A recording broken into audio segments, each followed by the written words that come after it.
Mesdames et messieurs, bonsoir et bienvenue dans votre émission hebdomadaire, le grand déballage. Deux sujets pour les échanges de ce soir. Le premier est relatif aux jeux de hasard, quand ils conduisent au drame. Dans le deuxième temps, nous parlerons des spéculations foncières, bons plans et arnaques. Occasion de revenir sur les tests qui encadrent le foncier en République du Bénin. Mais avant, les jeux d'argent. Chaque jour, des milliers de Béninois et des millions de personnes à travers le monde pratiquent les jeux de hasard. Certains ont des numéros qu'ils combinent, d'autres grattent des tickets et font actionner certaines machines pour espérer décrocher le gros lot et essayer de réaliser leurs rêves les plus fous. Seulement que la tentation de toujours jouer et de miser davantage, plus forte que la raison, conduit directement à la ruine. Certains sont même malades et ne le savent pas. La plupart du temps, les parieurs sont sous l'emprise du stress, dans l'attente angoissée des résultats. Face à ce constat, et face au fait qu'il est quasiment impossible de battre le casino à son propre jeu, comment s'y prendre? Comment jouer sans être dépendant? Comment se divertir sans véritablement tomber dans l'addiction? Des témoignages, vous en aurez également au cours de cette émission. Et sur ce plateau, 4 invités. Ibrahim Sessou, bonsoir. Bonsoir, monsieur le journaliste. Vous êtes parieur. Oui. Jésugo, Roch, Christian, Crespin, Benametor, vous êtes également parieur. Bonsoir et merci d'avoir répondu à notre appel. C'est moi qui vous remercie, monsieur le journaliste. Anoko Siweze, vous êtes psychologue clinicien, par ailleurs secrétaire général de l'association béninoise des psychologues cliniciens. Bonsoir. Bonsoir. Merci d'avoir répondu présent à notre appel. Merci. Eman Metton, bonsoir. Vous êtes président BCDH, Association de consommateurs. Bonsoir, monsieur Marouf. Bonsoir à tous les téléspectateurs de E-Télé. Crespin Benametor, vous avez parié qu'il allait venir en retard? Pas du tout. Et là, vous avez perdu au jeu. Bon, pour cette émission, quand même, c'est les jeux de hasard. Et pour la petite histoire, Eman Metton, quand l'équipe de production cherchait des contacts pour cette émission, on s'est dit jeu de hasard, jeu d'argent, gain, et on a directement pensé à cette affaire ICC Service et le choix est vite fait. Et ça me permet de faire la transition et de vous poser la première question. Que faut-il comprendre par pari, jeu de hasard? Merci beaucoup. Paris comparé à ICC, c'est deux choses différentes. Oui, c'est pas le sujet du jour. Ok, d'accord. Merci beaucoup. On va y revenir. Paris, ce sont ces jeux-là. Ils sont nombreux, ils sont variés, ils sont divers, sur lesquels les personnes, peut-être, bon, parfois quand vous voyez, je ne veux pas faire de publicité à une structure ici. On parle de chevaux, on parle de telle équipe contre telle équipe, c'est Ins qui va gagner contre Ins Y. Pierre peut dire, bon, entre Ins et Y, c'est Y qui va gagner. Et il dépose, s'il a la ferme conviction que c'est Y qui va gagner face à Ins, il peut miser fort. Mais à la fin, lorsque le jeu se déroule et tend vers la fin que l'équipe sur laquelle on a misé fort, on sent que les carottes sont en train d'être cuites et que c'est pas sûr que cette dernière gagne. Quand vous voyez leurs yeux là, si madame est à côté, balance une phrase là, ses bras, on lui balance des phrases, des déclarations. Toi quitte là, c'est quoi ton problème? Il faut savoir que ça chauffe. Vous comprenez? Ça chauffe. C'est le stress. Donc quand l'équipe la perd, le parieur a perdu. Quand l'équipe de l'autre côté gagne pour celui qui a parié sur l'autre équipe, c'est qu'il a gagné. Mais il faut dire que il y a 20 ans, 30 ans en arrière, ce que nous voyons aujourd'hui en matière de paris n'était pas si élevé. Aujourd'hui, malheureusement pour la jeunesse qui est en train de prendre goût, avec les nouvelles techniques, avec les nouvelles formules de paris où au point on fait tout pour vous miroiter du beau, du vrai.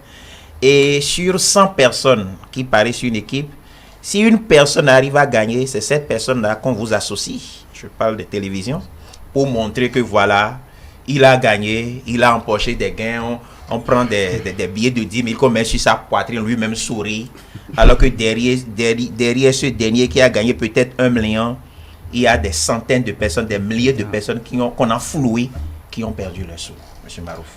Ano Kosiweze, quelle lecture faites-vous des Jeux au Bénin? Merci. Quel est votre constat? Je constate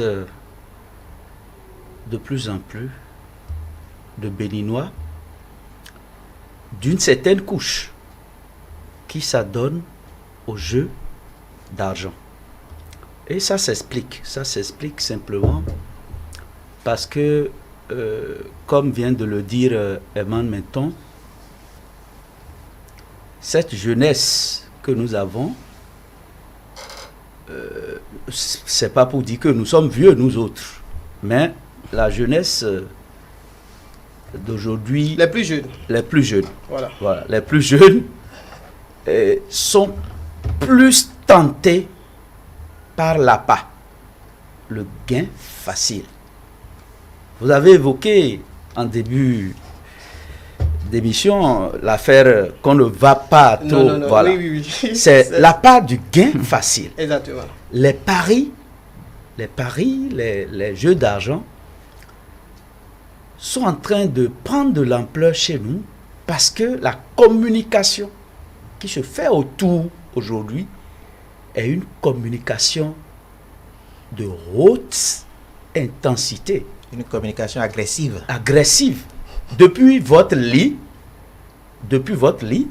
vous recevez, d'accord, des propositions de parier.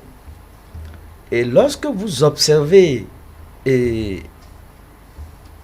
l'arsenal, je ne veux pas nommer une société, lorsque vous observez aujourd'hui l'arsenal qui est déployé pour attirer des parieurs, même dans mon village, d'accord, où il était, il y a 20 ans, il y a 10 ans, il était incapable, les jeunes étaient incapables de parier.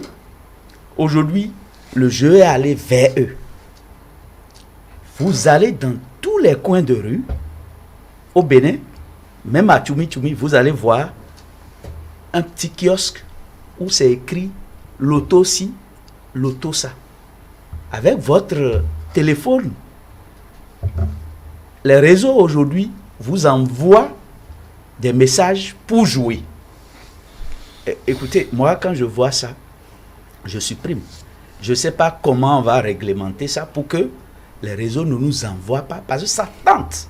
Donc cet arsenal qui est mis en place, qui apporte le pari vers et dans les villages, fait que aujourd'hui, de plus en plus, dans l'évolution, je vais faire un rapprochement pour vous montrer pourquoi il y a eu un développement du capital ou du chiffre d'affaires de certaines structures. Voilà. Oui, qui sont chargées. Voilà, donc c'est les conséquences, c'est qu'il y a un développement, d'accord, il y a une communication autour des paris, et tout le monde, même si tu n'as pas été à l'école, tu peux. Il y a 30 ans, comme il a dit, je ne sais pas si vous connaissez le vieux Agbelenko.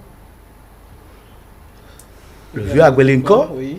C'était l'homme publicité de la loterie au Bénin. Le vieux Agbelenko, c'est lui qui faisait à la radio nationale à l'époque, quand il vient, Socha Bodoucha. C'est ça. Socha Bodoucha. C'était le slogan de la loterie. Mais ça n'embrasait pas comme aujourd'hui. La technologie a permis tout. Les réseaux sociaux surtout. Voilà. Respect Benameto, communication agressive. Est-ce que c'est ça qui vous a réellement poussé à aller vers les paris? Merci pour m'avoir accordé la parole. Communication agressive m'a mené à faire les paris, je dirais complètement non. Qu'est-ce qui vous a poussé, vous? Parce que vous êtes un parieur. Effectivement. Et par contre, des paris, effectivement, ce qui m'a poussé au début, c'est la cupidité. La porte début direct. La cupidité. Vraiment, au début, c'est ce qui m'a poussé. Le gain facile. Mais bon, quand j'ai commencé, j'ai compris que le pari n'est pas vraiment ce que je pense. Il faudrait aller mollo. Parce que j'ai commencé pas faire les paris, je dirais, en 2017. Vous voyez. Ce moment, j'étais dans ma cabine sur le campus quand une nuit, un ami criait à haute voix. Oui, ouais, j'ai gagné, mais le gars a gagné quoi? Je viens en bas, je vois du monde autour de lui. Mais il a gagné quoi? Mais je regarde, je vois que le gars a gagné pour de 800 000 francs CFA. 800 000. 800 000 francs CFA. Parce qu'il a fait passer, il a parié sur un jeu. Oui, jeu d'Arisbet, bien sûr. De là, en ce moment, je ne connaissais pas vraiment ce qu'on appelle le pari-foot. Oui. Donc de là, je me suis dit, ah, si ce monsieur arrive à gagner 800 000 francs, le monsieur en cas n'a pas de tête. Mais moi aussi, je pourrais aussi aller au-delà de 800 000 francs. C'est de là que j'ai commencé par, c'est-à-dire parier, faire les paris. Donc, c'est parce que quelqu'un a gagné à côté de vous Effectivement. que vous-même vous êtes... Effectivement, de là, j'ai commencé par chercher maintenant comment ça se passe, comment il faut jouer.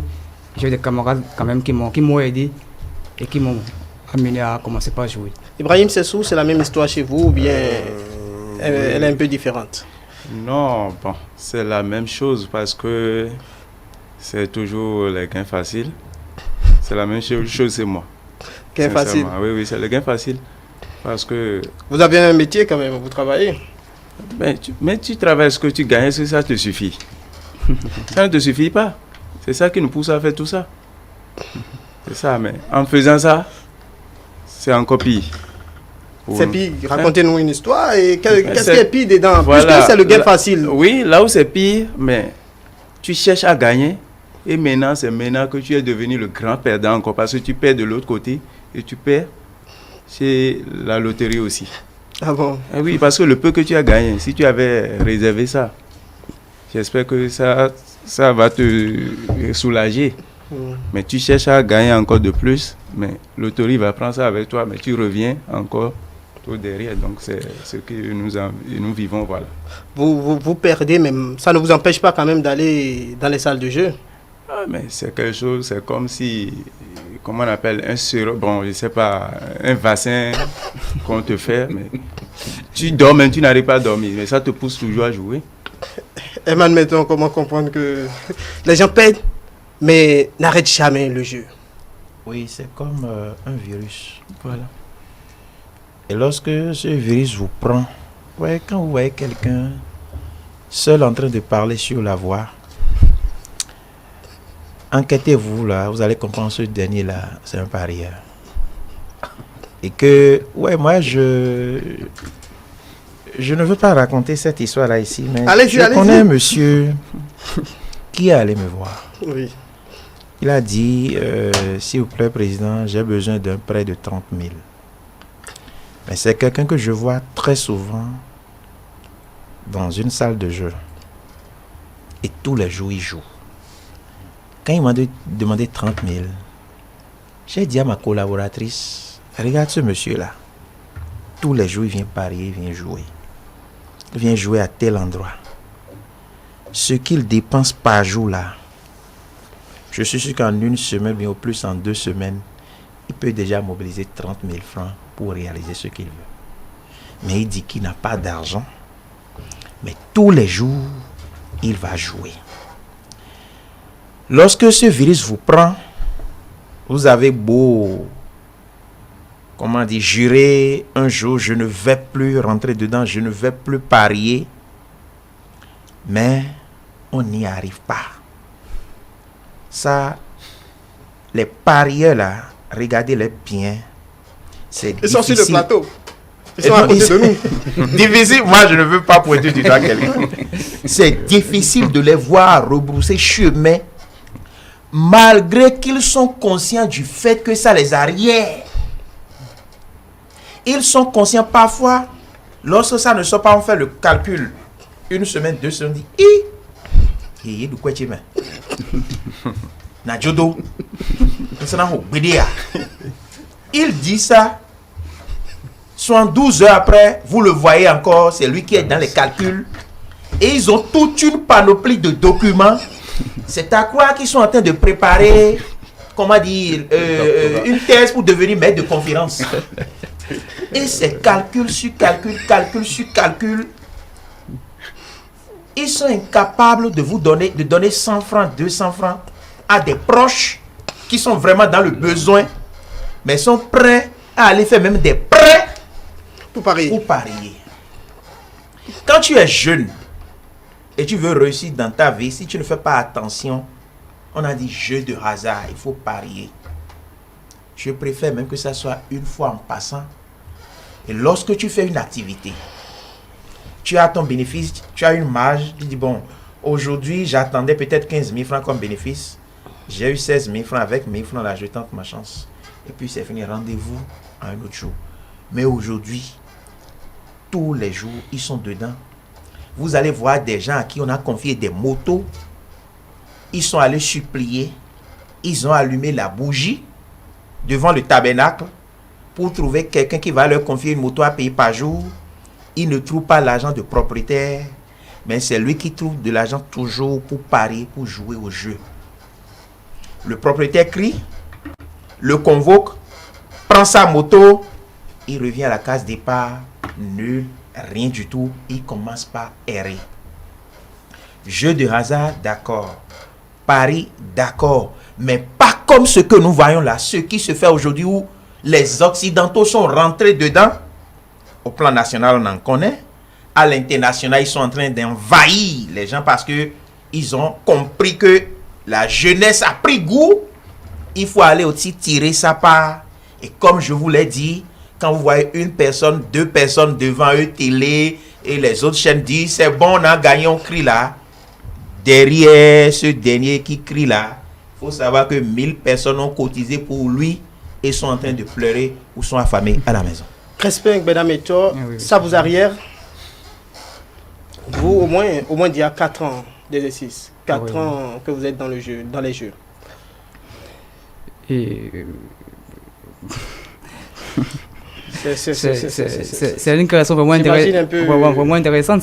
Oui, ça vous arrive parce que Eman, mettons, a dit que ça arrière les gens. Ceux qui parient là, ils parient les arrières.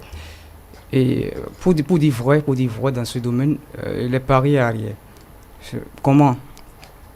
Parce que quand tu es vraiment un accro des jeux de paris, c'est vraiment, tu es prêt à mettre l'argent de ton team, l'argent confié dans les jeux de paris. Si tu arrives à faire ça, sincèrement, sois sûr que quand tu ne gagnes pas, dans celui-là qui t'a confié cet argent ou cet argent de ton team qu'on t'a confié, tu seras obligé maintenant de répondre. Mais comment répondre si tu n'as pas le moyen en ce moment? Donc tu seras maintenant obligé de courir à gauche à droite pour le faire.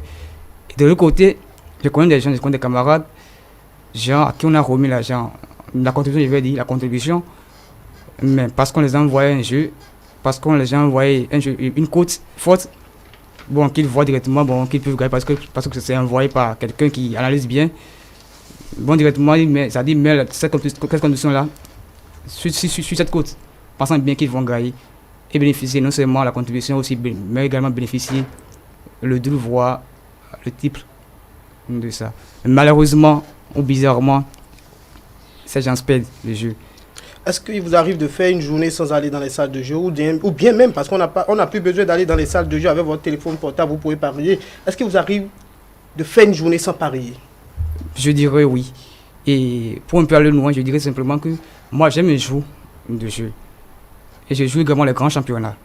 Parce que je ne peux pas me mettre à jouer 1-2-2 ou 2-3. Parce que là, tu ne connais pas les équipes. Et c'est comme si bon, tu es en train de mettre en jeu ta chance. Ouais, parce que quand tu prends d'abord les jeux de foot, tu fais une analyse, et les analyses en question ne marchent pas toujours. Mais bon, quand tu connais les championnats, ça pourra peut-être marcher. Donc moi, je joue les week-ends. Et aussi les lundis, le mardi, mercredi, jeudi, vendredi également. Parce qu'actuellement, il y a la Ligue des Champions qui est en cours. Également, et la Ligue Europa. Mais je pense que la Ligue des Champions aussi, j'ai arrêté ça. Donc vous êtes beaucoup plus dans les paris sportifs. Effectivement. Ibrahim Sessou, il vous arrive de passer une journée sans parier? Même un mois même, ça m'arrive des fois de ne pas jouer. Oui. Avant, je jouais ça, j'avais pris ça comme habitude.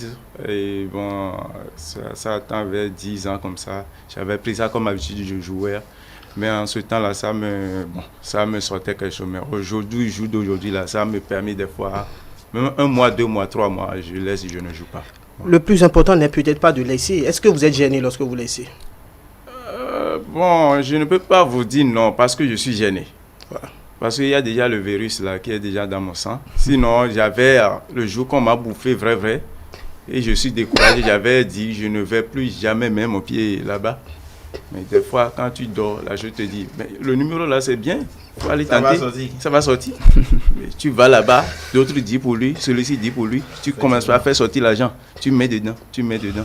Donc, c'est ça ce que toi-même, tu vas voir que ça t'allait arriérer forcément. Donc, Anouk Osiweze, vous êtes psychologue. Comment expliquer cette dépendance vis-à-vis des jeux? D'abord, il y a sur le plateau, les deux parieurs que nous avons, c'est deux profils différents. Oui. C'est deux profils différents. Parce que, selon les interventions, je vois deux profils différents. Et mon ami de gauche sortait déjà les thèmes techniques d'un bon parieur. Et il a même dit que lui, il a des jours pour jouer. Oui. Il calcule. Il ne joue pas D2, je crois. Hein, c'est des thèmes. Oui, il est dans les paris sportifs. Les paris sportifs. Il a parlé de côtes, tout ça. Donc, si je dois dire son profil, c'est un parieur professionnel. Oui. Comment? Puisque les thèmes techniques sont là. Oui. Il fait des analyses, il voit déjà le nombre, où il faut pas aller, où il faut rester, etc. Mais mon ami d'en face, lui, il va seulement, il écoute les autres, il choisit des numéros. Et il dit, il a voulu arrêter, il a même laissé 1 mois, mais il dort, la chose lui dit, le numéro là est bon. Vous voyez, le profil n'est pas le même. Et petit à petit, chaque fois que la chose va lui dire le numéro est bon, il ira jouer. Les deux ont dit qu'ils s'y sont allés par cupidité, par attirance. Puisque lui, il a dit que c'est quelqu'un qui a gagné, qui a à crié, côté de lui, oui. Et il est rentré dedans, il est en train de se professionnaliser. Alors, petit à petit, la dépendance va s'installer. Celui qui dit 1 mois va venir à 2 semaines. Finalement, quelques jours et puis tous les jours. Et c'est là que ça devient pathologique. Lorsqu'on dit jeu. Depuis quand vous avez laissé pendant 1 mois? Ça fait déjà combien d'années? Oh non, mais c'est dans l'année là, bon. C'est dans l'année là quand même. Vous n'aviez pas eu assez de sous ou bien c'est parce que vous avez voulu le cesser? Non. Manière dont on met... Oui, voilà. Ah donc c'est parce que vous avez perdu que vous avez laissé. Ce n'est pas volontaire. Non, c'est pas volontaire. On ne parle jamais volontaire. Non. C'est pas volontaire. Donc, vous voyez qu'il y a déjà une dépendance. Oui, non. Il y a déjà la dépendance. C'est parce qu'il n'a plus de sous. Voilà. D'accord? Il n'a plus de sous. Chez lui, la dépendance s'est installée déjà. Puisqu'il a déjà dit... Il a arrêté 1 mois, mais la chose lui a dit. Qu'est-ce qu'il lui a dit? C'est ça, c'est la dépendance. Il fait déjà ce qu'on appelle une addiction au jeu. Je disais, le jeu, c'est pour se faire plaisir. Tout ce qui est jeu doit nous faire plaisir. C'est ça, hein? Oui. Le jeu, c'est pour se divertir. Mais lorsque le jeu devient mon activité, c'est-à-dire ma préoccupation de tous les jours, au point même que des gens jouent et oublient ils doivent reprendre service quelque part où je ne veux pas les stigmatiser. Nos amis en maillot jaune, vous les voyez, ils sont là, ils passent toute la journée dans les salles de jeu. C'est de l'addiction pure et simple. Mais l'addiction, c'est une maladie. Oui, c'est tout ce qui est addiction est d'ordre pathologique. D'accord? L'addiction au jeu est, comme toute forme d'addiction, à l'alcool, à la pornographie, à ceci ou à cela, est pathologique. C'est dans leur chose là, c'est une addiction comportementale. Oui, nous avons traîné notre micro dans les rues de Cotonou pour recueillir quelques avis, notamment des parieurs, mais également de quelques responsables de la Loterie nationale du Bénin. Je vous invite à suivre cet élément et on revient après. Brigadier Sylvain a presque tout le temps la tête baissée quand il rentre ici dans la salle de jeu. Accompagné de son cahier, il ne fait qu'opérer des calculs au stylo rouge et à l'aide de sa calculette. La seule ambition est de gagner au loto, trouver la juste combinaison pour décrocher le gros lot. Mais ses efforts sont pour la plupart du temps voués à l'échec. Ça ne va pas, ça ne va pas, ça ne va pas. Avant de trouver un seul boule, on se fatigue. Et trouver deux boules là, non, ça ne va pas du tout. Ça ne va pas. Vous l'auriez constaté, la phrase qui domine l'intervention est « ça ne va pas ». Mais quelle est la cause? On nous dribble tout le temps là, ça ne va pas du tout. On nous dribble. Tu vas voir la chose comme ça, vis-à-vis là, ils vont tourner ça et amener ça. Dans 3 jours, ils vont ramener ça. Pour faire les calculs, on fait les calculs, tu vas trouver que ça là, c'est sûr que ça va venir. Non, on va vous dribbler. Mais malgré qu'on vous dribble, vous venez toujours ici. Oui, comment tu vas faire? On n'a rien, il n'y a pas de travail, il n'a rien. C'est pourquoi on revient tous les jours. Brigadier Sylvain n'est pas le seul embêté. Ce conducteur de taxi-moto raconte son cas. Bon, mon coin de bois, budget non bête, bon, quelqu'un qui a sorti au bout, bon, il est content, mais il m'a acheté pour rien. Mais ouais, et je pense que mais aïe, il n'ont pas mon bloc, péré, bon, non, j'ai là, moi, à quoi vite, on prend un nouveau, là où bien on voit encore, quelqu'un bien on plaît, comme quand de bois à quoi j'ai, mon aïe, et bla ou péré. Les impressions sur le sujet varient d'une personne à une autre. Chacun a son aventure et chacun sait pourquoi il s'y adonne. Les gens jouent au hasard. Les gens jouent avec le système.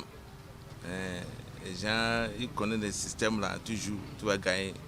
Les gens jouent au hasard, peut-être, toute chance vient, tu vas gagner aussi. Vous avez déjà gagné une fois? Plusieurs fois. C'est tout.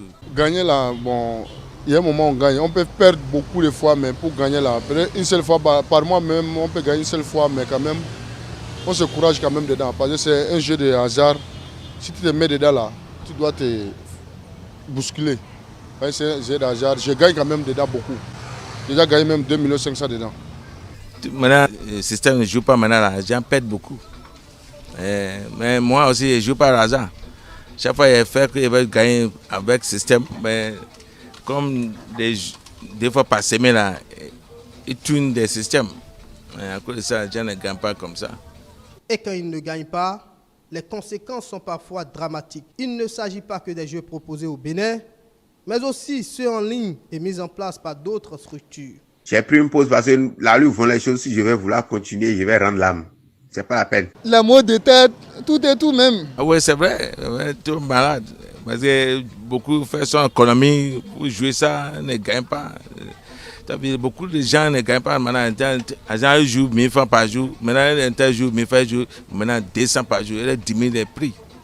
Ils ont bouffé ton argent, comment tu vas faire? Et tu as calculé les choses. Tu sais que ça là, ça va revenir. Et on te dribble là. Ça va te donner la mot de tête. Chez les responsables des jeux au Bénin, la lecture est tout autre. Pour eux, plus les citoyens gagnent, plus ils y retournent. Si les gens perdaient beaucoup, ils ne retourneraient pas jouer. Les gens gagnent. Et tous les jours, quand nous publions les numéros des tirages du Loto 5 sur 90, nous publions aussi les montants de gains qui sont emportés. Et tout cela est vérifiable. La Loterie nationale du Bénin est une entreprise publique, citoyenne, et nos chiffres sont à votre disposition si vous le voulez bien, pour vous rendre compte qu'effectivement les gens gagnent. Quand les gens ne gagnent pas, nous comprenons qu'ils ne soient pas contents. Mais nous, de la Loterie nationale du Bénin, n'avons aucun intérêt à ce qu'ils soient mécontents. Voyez-vous, mais il se fait que pendant que certains gagnent, d'autres ne gagnent pas. Donc les personnes ne gagnent pas tout le temps. Dans la masse, C'est l'envie de gagner qui fait revenir. Certains affirment qu'ils ne peuvent même pas s'éloigner des stands de jeu. C'est leur passion. Seulement que l'addiction n'est pas loin. Non, aujourd'hui, on ne peut pas parler d'addiction au jeu de la loterie nationale du Bénin. Je ne crois pas. N'ayant pas été vraiment saisi encore de cas de personnes addictes et qui auraient tourné, enfin de situations qui auraient tourné au drame, notre département juridique n'a pas encore eu à connaître de ces cas-là. Tout le monde, ou presque, tente parfois sa chance en espérant de gagner le gros lot. Intellectuel, analphabète, tout le monde y trouve son compte. Cependant, les jeux d'argent ont des répercussions graves et directes sur le budget et la vie quotidienne des parieurs. Quand les jeux deviennent une obsession, cela ne peut que conduire à la ruine. Il faut donc y aller avec tact. Eh bien, admettons, si les gens ne gagnent pas, ils ne vont pas retourner. Oui, le directeur d'exploitation, monsieur, je crois, de Noanon, a parlé. Je sais qu'au niveau de ces structures, les gens font tout pour que les parieurs ne perdent pas ce qu'ils dépensent en faisant leur pari de manière répétée. Vous savez, il fut un moment, je ne sais pas si vous avez fait ce constat là-haut, vous allez au niveau de cette structure, elle était bondée de monde. Parce qu'il y a un numéro, les gens guettaient depuis ses sorties, et c'est des millions, centaines de millions qui ont été distribués. Mais lorsqu'on voit la manière dont les gens jouent la loterie, je crois que le DG de cette structure, je l'ai entendu une fois dire, c'est le surplus. Lorsque vous faites vos activités, on ne vous demande pas d'aller emprunter de l'argent, oui, c'est ça. D'aller, comment dire, voler de l'argent, détourner de l'argent. Je pense que... Ou bien prendre vos économies. Vos économies. Le directeur général d'une structure qui parle comme ça, c'est la preuve qu'il est conscient et il a un objectif bien clair.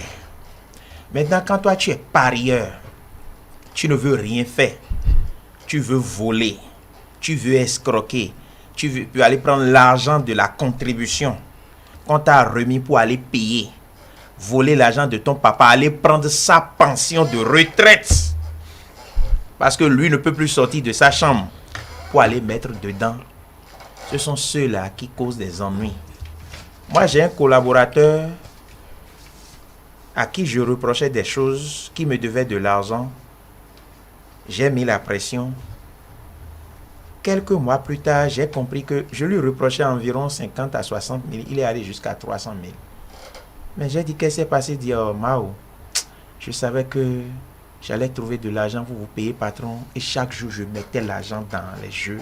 Je mettais jusqu'à ce que ça m'a davantage enlisé.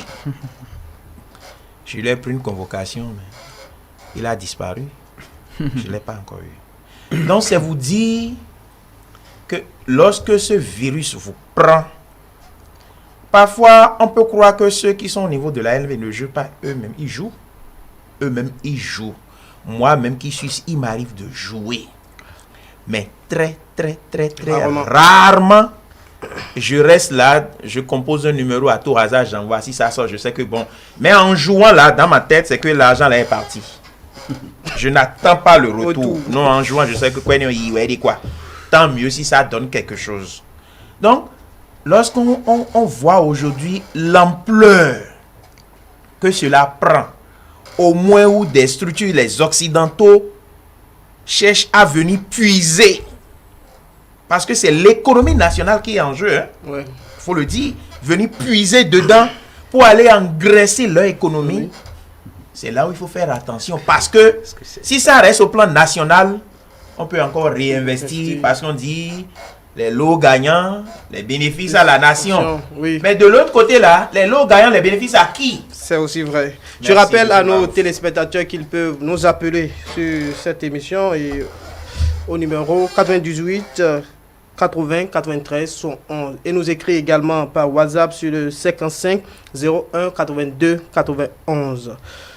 Ibrahim Sessou, vous repartez dans les salles de jeu parce que vous gagnez. Oh, bon, lui, il a parlé de son expérience. Parce que ce n'est pas qu'on gagne qu'on retourne. Ce qu'on a perdu, c'est ça. On part toujours pour chercher. C'est ça. Tu as déjà perdu beaucoup de choses dans le truc. Mais il ne faut pas qu'ils voient que... Donc c'est une vengeance, vous êtes battu. Oui, il ne faut pas qu'ils voient qu'on vient jouer parce qu'on a gagné, non. C'est pour récupérer un peu ce qu'ils nous ont pris. Vous êtes d'accord que Benametor respect? Bon, pas tout à fait d'accord. Parce que moi, au début, je jouais pour gagner, parfois je perds. Même à un niveau donné, j'ai pris le jeu comme un plaisir. Mais si vous ne gagnez pas, oui. À quoi bon de rejouer? Parce que je vois que ce qu'il dit quand même, ça a un sens. Si vous ne gagnez pas, vous ne retournez pas. Oui, en fait, oui, ça a un sens. Mais à vrai dire, ce n'est pas à toutes les fois que vous allez perdre. Et de mon côté, par contre, des paris foot, il y a beaucoup perdu. Mais j'ai aussi beaucoup gagné. Tandis que j'y vais pouvoir récupérer à chaque fois ce que j'ai perdu. C'est un peu. Parce que à chaque fois quand j'y vais, c'est pour miser. C'est-à-dire c'est plus gros que ce que j'avais misé. Ouais. Donc c'est pour miser plus gros que ce que j'avais misé en son temps. Donc dire que je veux récupérer ce que j'ai perdu, c'est un peu faux parce que je suis prêt, c'est-à-dire à gagner plus que j'avais perdu en son temps. Plus que ça. Ouais, c'est au-delà même de ce que j'avais perdu que c'est-à-dire que je mise pour pouvoir vraiment gagner gros. Ouais, donc c'est ce que je voulais dire quand je disais que je ne suis pas tout à fait d'accord. Ibrahim Sessou, personne ne vous dit forcément qu'il faut aller jouer. Personne ne vous oblige. Personne ne vous oblige. Oui, personne ne m'oblige, mais moi, en voyant ce que j'ai perdu, mais je mets toujours dans ma tête que moi, je dois gagner un gros lot et raccrocher. Compenser. Voilà, et raccrocher. C'est ce qui me pousse souvent à aller jouer. Voilà. Je rappelle aux téléspectateurs qu'ils peuvent participer à cette émission en appelant le 98 80 93 71 ou nous écrit sur WhatsApp sur le 55 01 82 91. Arnaud Kossi-Weze, oui. La dépendance, l'addiction. Le directeur de l'exploitation dit qu'il n'a pas encore connaissance de l'addiction ici au Bénin. Non, vous voyez, et personne ne dira que son pain est froid. Et s'il affirme que les jeux d'argent créent de l'addiction chez les parieurs, je parie que dès lundi, il ne sera plus à ce poste-là. Vous pariez avec combien? Non, moi je parie avec 0 francs. Non, mais il faut quand même... C'est des études qui peuvent confirmer s'il y a addiction ou pas. Oui, j'en viens. Et lui, c'est lui qui propose, ou bien il fait partie de ceux qui, je ne sais pas seulement la Loterie nationale qui fait les jeux d'argent. Il y a d'autres structures internationales. Voilà. Pas seulement internationales, il y en a qui sont locales. Alors, il ne pourra jamais affirmer qu'il y a de l'addiction, qu'il y a des dépendants de jeux d'argent.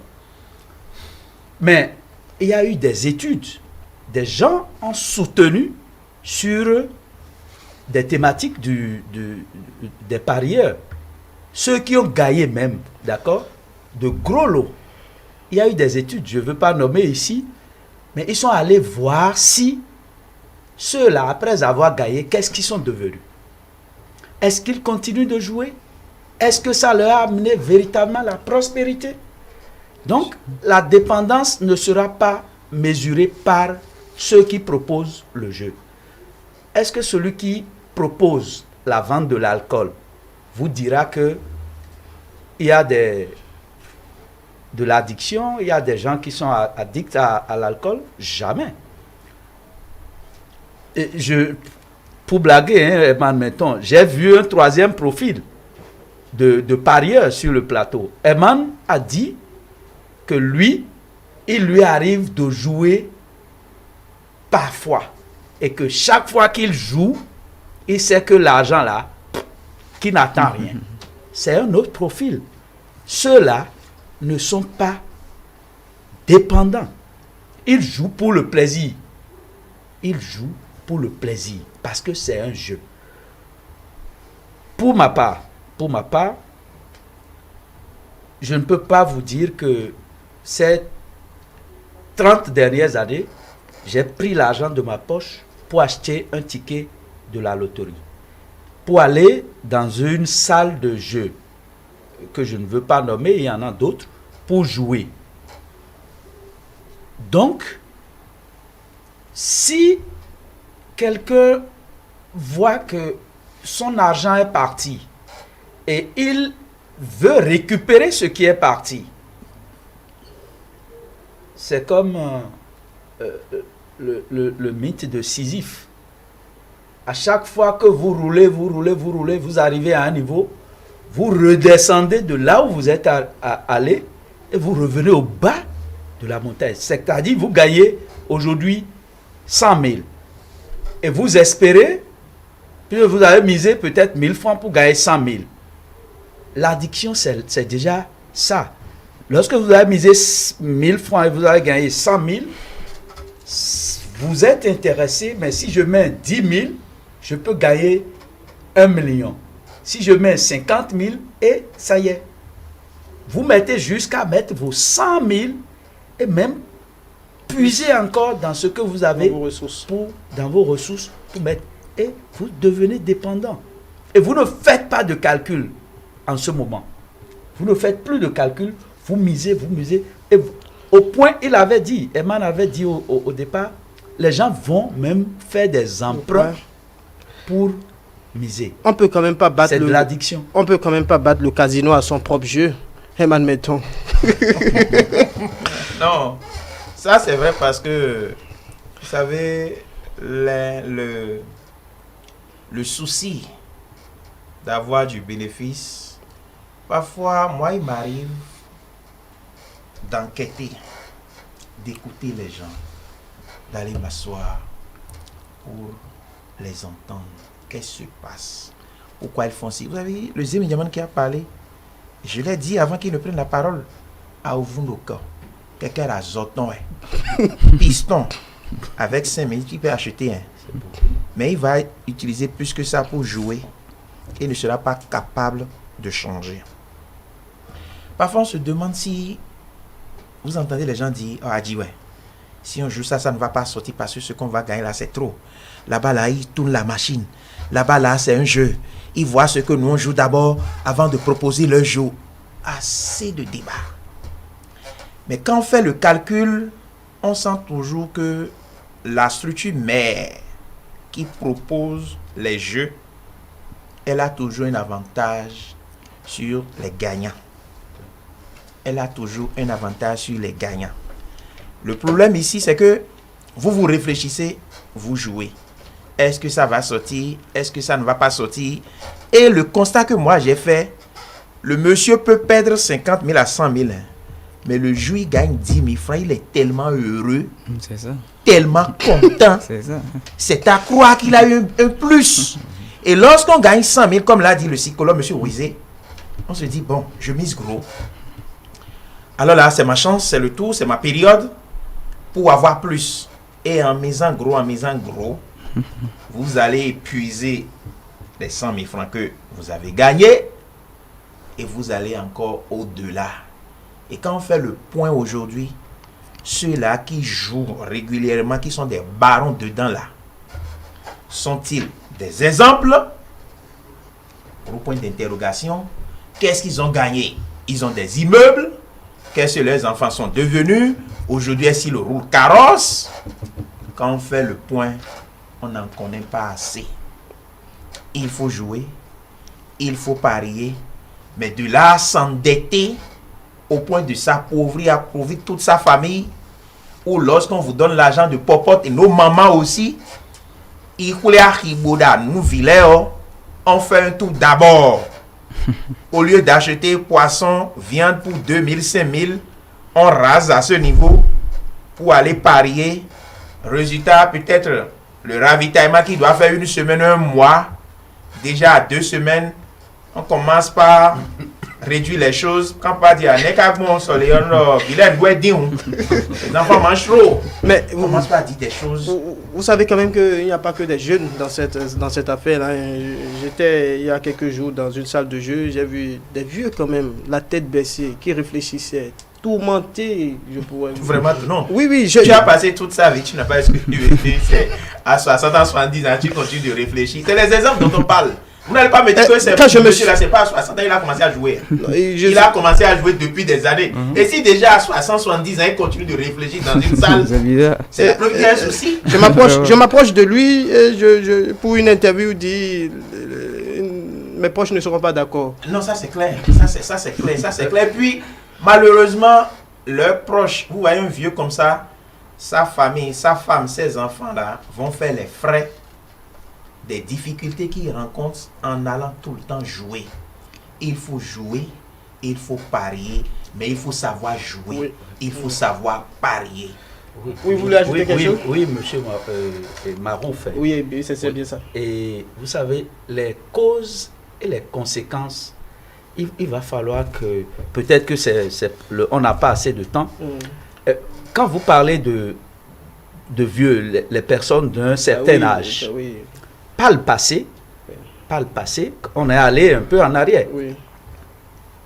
Dans les années 85, 90, dans les salles de l'auto sportif, ce qu'on voit, c'est souvent les retraités. Bien sûr. C'est souvent les retraités, des gens qui n'ont plus d'activité en réalité. Bien sûr.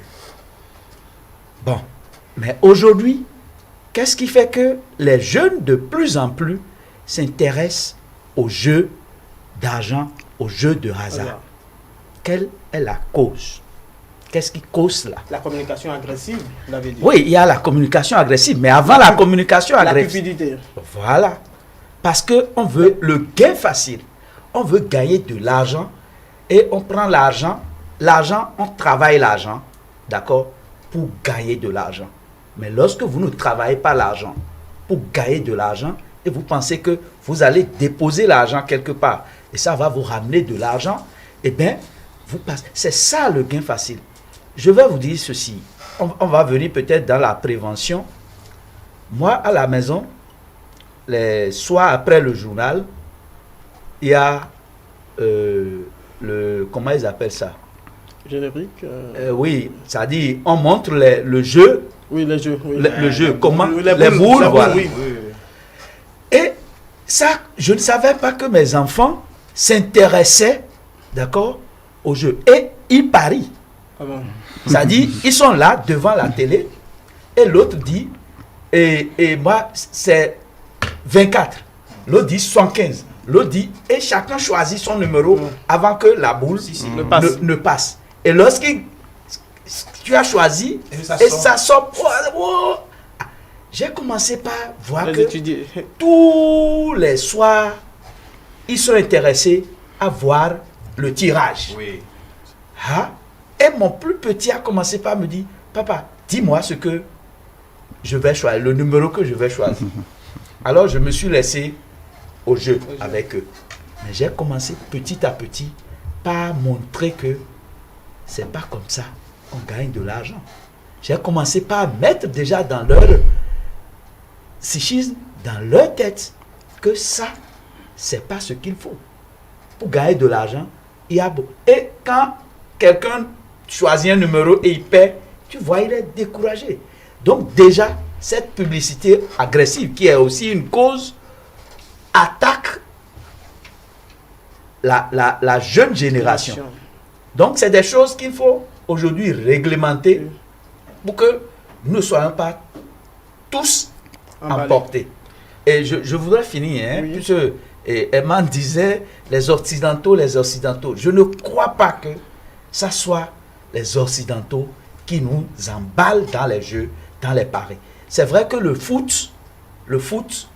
de foot, quand il y a match à la télé, nous sommes accrochés. Pour nous qui aimons le football. D'accord? C'est un jeu et ça fait plaisir. Mais lorsque ça va au-delà et on commence par dire que les jeux pour lesquels les gens font les paris, c'est les championnats européens. C'est pour les championnats européens. Oui. Et on ne fait pas encore pour nos championnats. Même pour les jeux de... Ça va venir sûrement. Les chevaux, c'est là-bas. Mais ils ne nous ont pas dit de venir prendre. C'est nous qui sommes allés prendre. Donc on peut voir et cesser avec. Et faire le jeu de Agbelenko, la loterie que Agbelenko. Avant aussi les jeux de Ludo. Coco. Bon, oui, les jeux pour on misait. Oui, tout ça a disparu maintenant. Oui, ça c'était dans l'irrégularité totale. L'illégalité et puis les bandits, c'est ceux-là qu'on voit souvent autour de ça. Donc il ne faut pas qu'on dise que c'est les autres, c'est nous-mêmes d'abord. Non, ils sont venus puiser dedans. Bon. Crespin Benamato, est-ce que vous regrettez quelque chose? Est-ce que vous regrettez de parier? Que feriez-vous demain? Et parlant du regret, effectivement, sincèrement, j'ai regretté d'avoir connu ce domaine-là. J'ai sincèrement regretté parce que, ça me ferait peut-être plaisir de ne jamais, à quand jamais, faire la connaissance des paris. Pour dire vrai, parce que ce qu'on paie, n'est pas comparable à ce qu'on gagne. Et qu'est-ce que vous pouvez conseiller aux téléspectateurs qui nous suivent et qui ont véritablement envie de nous appeler? C'est le 98 80 93 71 ou vous pouvez nous écrire sur le 55 01 82 91. Votre caméra, c'est celle-là. Vous pourrez regarder et le message que vous avez à l'endroit de ceux-là qui nous suivent. Les parieurs, bien sûr, c'est ça. Oui, forcément. Il n'y a pas que les parieurs, ceux qui regardent la télé. Effectivement. Et moi, ça, il y a des endroits, particulièrement, bon, nous sommes ici pour l'émission, en tout cas pour une émission qui parle des paris, effectivement. Donc, moi, ça, il y a des endroits d'être prêt, à miser ce qu'on est, prêt à perdre. Parce que là, quand même, quand vous perdez, il est vrai, ça fait mal, mais le mal ne sera pas aussi fort que quand vous misez une grosse somme. Ouais, misez ce que vous êtes prêt. Nous avons un téléspectateur en ligne et... Moi, mon nom c'est Nyassou Innocent. Monsieur Innocent. Monsieur Innocent Yassounou.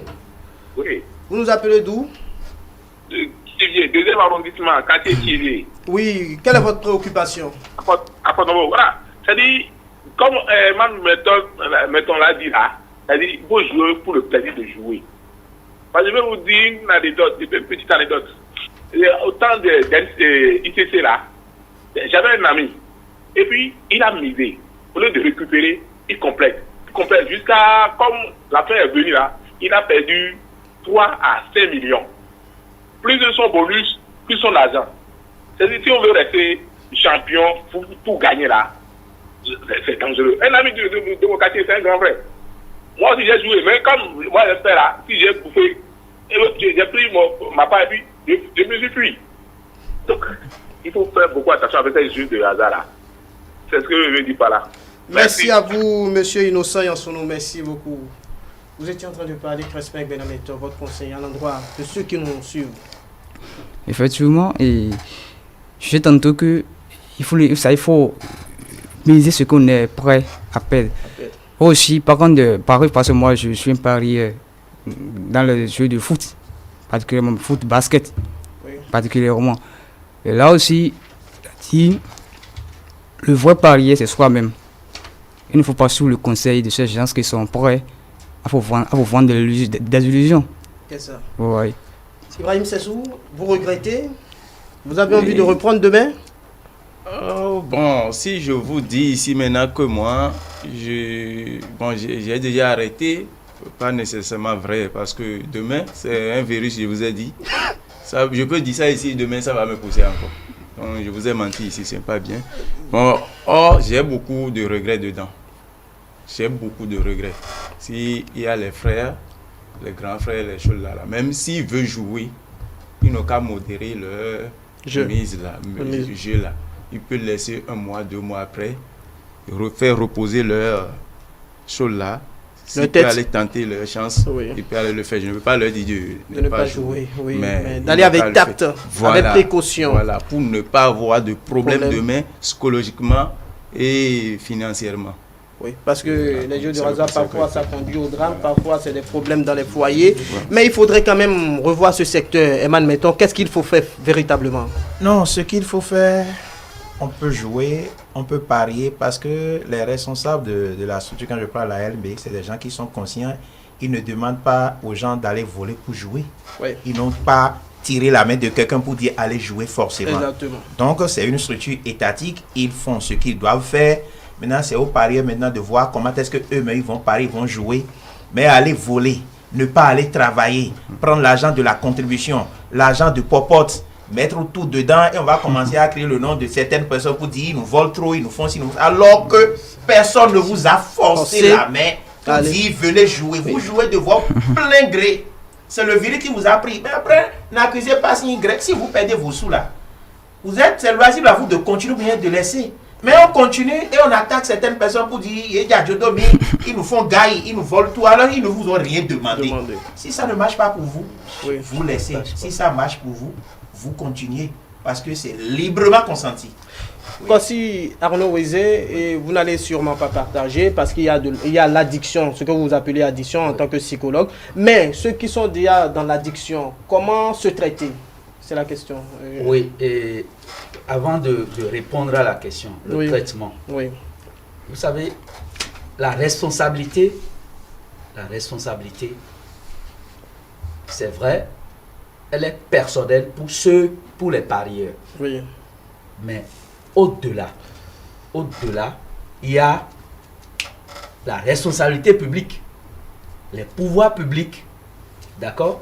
Je vous ai dit, la LNB, pour ne pas la nommer. Il n'y a pas que la LNB qui propose des jeux. Oui, je suis d'accord. Oui. Mais aujourd'hui, quand nous parlons de publicité agressive, c'est cela. Tout le monde est rentré dans les jeux d'argent parce que c'est allé dans tous les coins.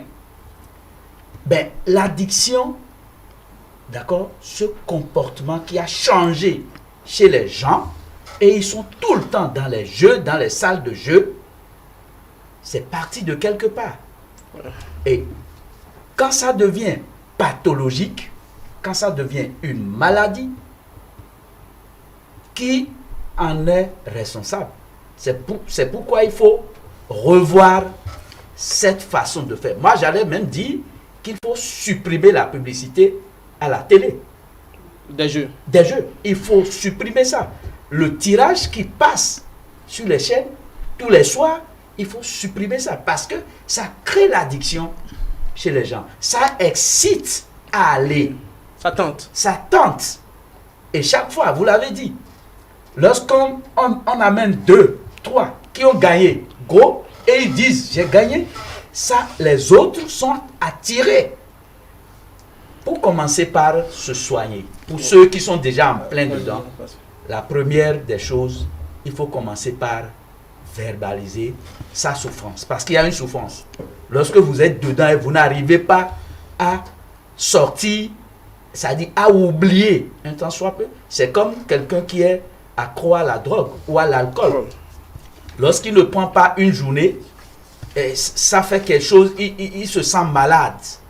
Mais déjà, s'il commence lui-même par dire la souffrance qu'il a en mettant son argent, j'ai perdu, j'ai mis de l'argent, j'ai perdu, ça me fait mal. Le simple fait d'en parler, d'accord, c'est le début d'un traitement. De traitement. Maintenant, lorsque c'est trop, parce que ceux qui sont addicts, vous les voyez, ils s'éloignent de la famille. Ils deviennent distants. D'accord? Le cercle familial, le cercle des amis, il commence par s'éloigner parce qu'il perd tout le temps et il n'a pas quelqu'un à qui se confier. Mais dès lors qu'il va commencer par en parler, par verbaliser, les solutions vont commencer par venir. Si il n'arrive pas, il faut qu'il consulte un médecin addictologue ou un psychologue spécialiste des addictions et le traitement, la prise en charge sera totale. Merci à vous, Arnaud Kossi-Wezé. Nous avons reçu des messages sur notre numéro WhatsApp que nous allons vous lire.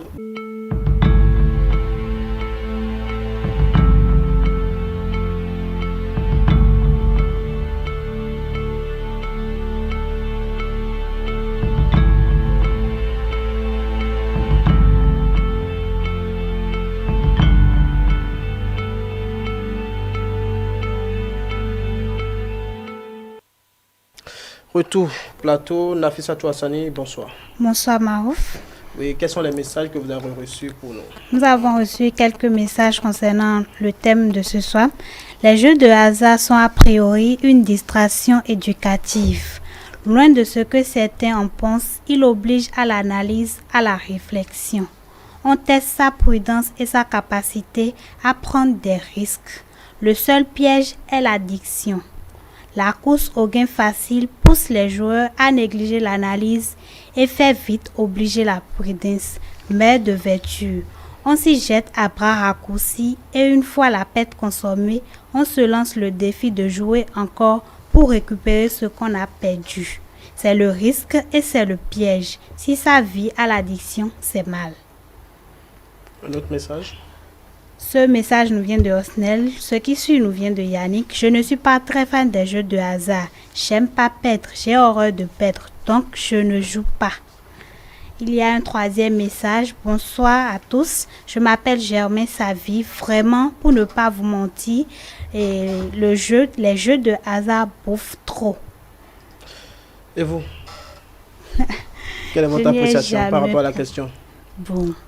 Moi, je suis d'avis avec le premier intervenant. C'est quand ça vient à l'addition que c'est mal. Moi, je ne joue pas. Je ne sais pas comment ça se fait. Je n'y ai jamais pensé. Parce que je n'aime pas, c'est tout. Quand on voit les gens, j'aime pas perdre aussi. Gagner aussi, c'est être audacieux. Hein? Gagner, c'est être audacieux, mais un truc dont tu n'es pas sûr, c'est la probabilité. Je suis très nulle en probabilité. Donc, je ne peux pas me mettre en danger ou bien risquer mes pauvres sous pour dire que je vais faire un jeu ou pas. Merci à vous pour tous les messages.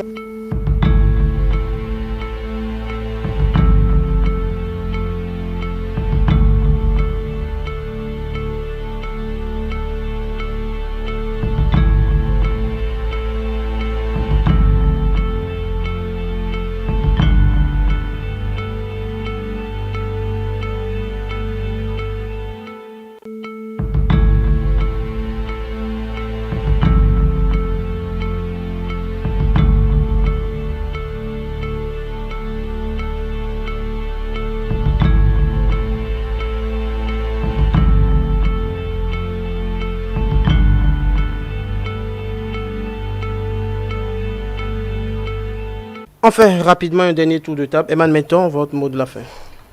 Mon mot de la fin, je pense qu'on a déjà tout dit. Chacun n'a qu'à faire, je dirais, l'analyse à son niveau. Je parie, je joue. Est-ce qu'avec ça, j'ai connu du succès? Est-ce qu'il y a de prospérité? Les avantages, il faut les comparer aux inconvénients, aux conséquences et se faire son propre opinion, savoir s'il faut continuer ou pas. Merci. Ibrahim Sessou. Oui, je suis de même avis que le grand frère Mameton. Il faut que, même si quelqu'un veut jouer, il faut qu'il soit modéré, quoi. Ou ne pas habituer à chaque jour jouer là, c'est pas bon. C'est Crespin Benameton, votre mot de la fin. Ou bien vous avez une expérience à partager avec nous? Rapidement, 1 minute. D'abord, parlant des jeux de hasard. Vous êtes tenté de parier? Non, pas du tout. Oh, ok. Parce que je vous posais la question, vous aviez la tête baissée. Non, je oui, allez-y. D'abord, parlant des jeux de hasard en question, je dirais que bon, au début, j'ai gagné. Mais j'ai commencé par chuter, par perdre. Quand j'ai commencé par faire confiance aux camarades, je m'en vais par là et conseiller à mes frères parieurs, surtout des jeux de foot et autres, que le meilleur, c'est-à-dire que le meilleur parieur, comme je l'avais dit, c'est soi-même. Parce que ce pays, j'ai perdu plus de 250 000 francs. Pas sur, c'est-à-dire un jeu, hein. Parce qu'on m'avait dit que bon, il y a un vendeur de côtes de 500, de côtes de 300, de côtes de 400. Donc quand le gars vient, genre, quand tu es dans le forum, tu vois, c'est-à-dire que ça marche, quand personne ne joue, ça marche. Genre, le gars vient avec c'est-à-dire des gains de prix de 1 800 000 passés par là, ça marche. Ouais. Mais quand on s'associe à deux pour cotiser, parce que la côte est vendue à $100, vous voyez. Mais quand on s'est associé à deux pour pouvoir la prendre, je vous assure tout qu'on n'a jamais gagné. On n'a jamais gagné. Donc, je conseille à mes frères parieurs que, ça dit, ces gens qui sont dans les forums WhatsApp et autres, Telegram, pour voir, le dire que, oui, il y a ici des ficines, parce qu'on appelle ça ficine. Ce sont des jeux, ce sont des jeux truqués. Vous voyez, qui disent, avant dit selon moi, il n'y a pas de jeux truqués. Il n'y a pas de jeux truqués. Les gars sont là pour dire qu'il y a des jeux truqués qui sont là, c'est-à-dire qu'ils sont prêts à vous vendre à $100, à 50 000 francs, à 20 000 francs, ainsi de suite. Mais quand vous payez, vous trouvez bien ces jeux, mais vous allez perdre doublement. Parce que vous perdez non seulement, c'est-à-dire l'argent d'achat, mais aussi l'argent du jeu. Je m'en arrête là. Merci beaucoup à vous, Crespin Benameto. À nous aussi. Oui, merci. Et je m'adresse aux jeunes. Oui, votre caméra, c'est celle-là. Aux jeunes pour dire ceci. L'investissement, si vous voulez investir, allez investir dans les créneaux porteurs. Et aujourd'hui, il serait dramatique que des jeunes continuent de mobiliser 50 000, 100 000 et aillent jouer, aillent faire des paris avec. Avec 50 000, on peut entreprendre. Il y a des gens qui disent qu'ils ont entrepris à 0 francs. Lorsque j'ai la capacité, j'ai toutes les potentialités d'investir, aller dans les créneaux porteurs. L'agriculture aujourd'hui, ce n'est pas un jeu. Investissez dedans. Ce n'est pas pour dire aux parieurs qui veulent se faire plaisir, pour tenter. Puis un téléspectateur a dit que c'est aussi une capacité, une façon de tester sa capacité à prendre des risques. Je leur conseille d'aller prendre des risques dans l'entrepreneuriat en investissant dans des créneaux porteurs. Et ils auront moins mal à la tête, ils auront moins de chemises déchirées, ils auront moins de soucis. Je vous remercie. Merci à vous, Anou Kossi-Wezen. Je rappelle que vous êtes psychologue, par ailleurs secrétaire général de l'association béninoise des psychologues cliniciens. C'est bien ça. Merci d'avoir répondu présent à notre appel. Merci d'avoir participé à ce plateau. Ibrahim Sessou, vous êtes par ailleurs. Merci à vous également. Crespin Benameto. Merci. Je sens combien c'est difficile quand même de venir dévoiler, de venir témoigner à visage découvert. De toutes les façons, merci d'avoir répondu présent. Emmanuel Metton, on reste encore avec vous. Chers téléspectateurs, merci d'avoir suivi. Nous savons quand même que vous êtes des milliers de parieurs à nous suivre. Retenez le message, les jeux, c'est du divertissement. Retenez également qu'on ne peut pas battre le casino à son propre jeu. Même si vous battez le casino, vous serez tenté de retourner et le casino finira par vous battre. Il faut donc y aller avec tact. Merci d'avoir suivi et tout à l'heure pour le second sujet.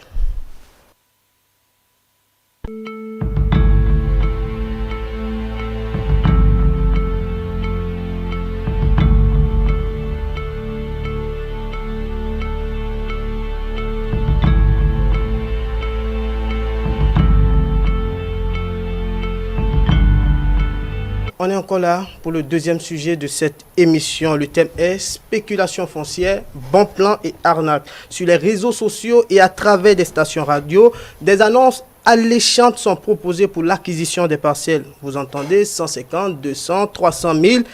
Mais une fois sur les lieux, vous remarquez qu'il ne s'agit point du vrai prix d'achat. Banalement, vous vous retrouvez avec d'autres frais qui vous amènent à payer le double, voire même le triple des montants communiqués.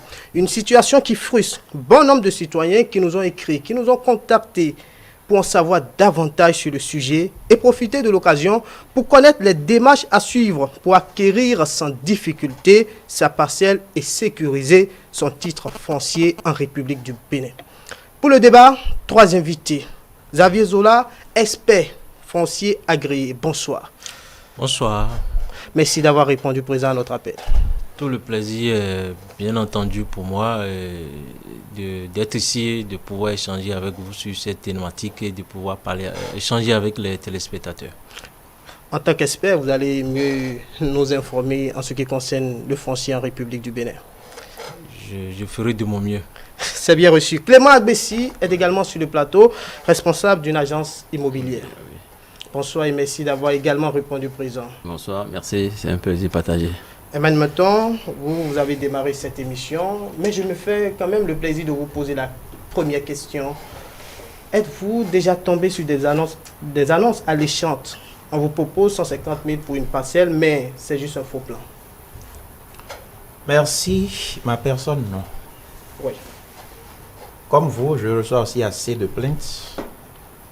J'ai aidé beaucoup d'acquéreurs de parcelles à retrouver leurs parcelles par des procédures judiciaires avec ces magistrats qui veulent en découdre, avec les délinquants domaniaux qui veulent les sceller dans la mafia foncière.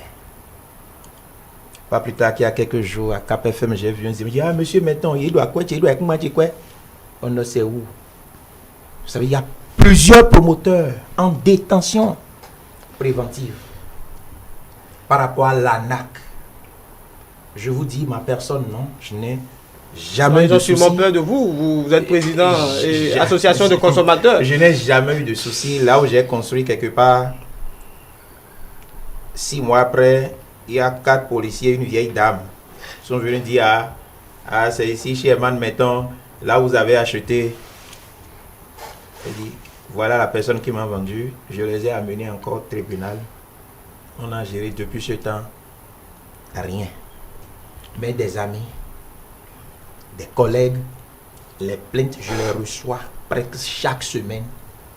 Et c'est pourquoi je dis parfois, je vous incrimine quand je dis vous, pas M. Marouf, mais les médias qui, sans des enquêtes préalables, ouvrent leur micro, leur caméra à ce vendeur d'illusions qui pollue l'atmosphère, prend l'argent des acquéreurs et après c'est pour disparaître. Parce que publicité, on dit 1000 francs, 5 000 passages, on dit bon, 8 fois 3 fois 4. Ces structures-là qui pullulent et tout le monde veut faire fortune dans le foncier, M. Marouf. Tout le monde veut faire alors qu'on sait que le Béninois est préoccupé par son chèque. Oui, c'est ça. Je veux avoir mon chèque. Ma passé là tout. Oui, et on dit, mais dans la banjo, vous achetez, vous aurez tel tonne de ciment.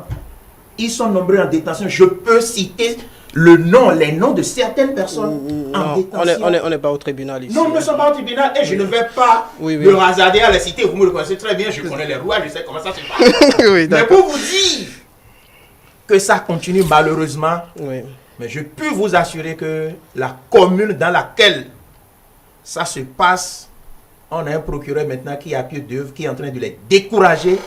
Et je suis sûr qu'on va garder cette ligne-là pour en finir avec ces délinquants qui n'ont pas fini de tomber dans les mailles et qui vont se retrouver encore derrière les barreaux dans les prochaines semaines parce qu'ils ne veulent pas cesser et abandonner. Vous imaginez? Moi, j'ai connu un propriétaire qui m'a dit, je te vends la parcelle, je fais encore une procédure sur la parcelle, je t'empêche de m'assigner, de me faire déposer en prison. Et on fait le procès, au bout de 5 ans, 10 ans, tu seras fatigué. Voilà. Il est propriétaire terrien. Il sait qu'il a déjà vendu à Marouf. Il vend à Herman. Il s'empresse pour faire une procédure là-dessus pour dire, il y a ça.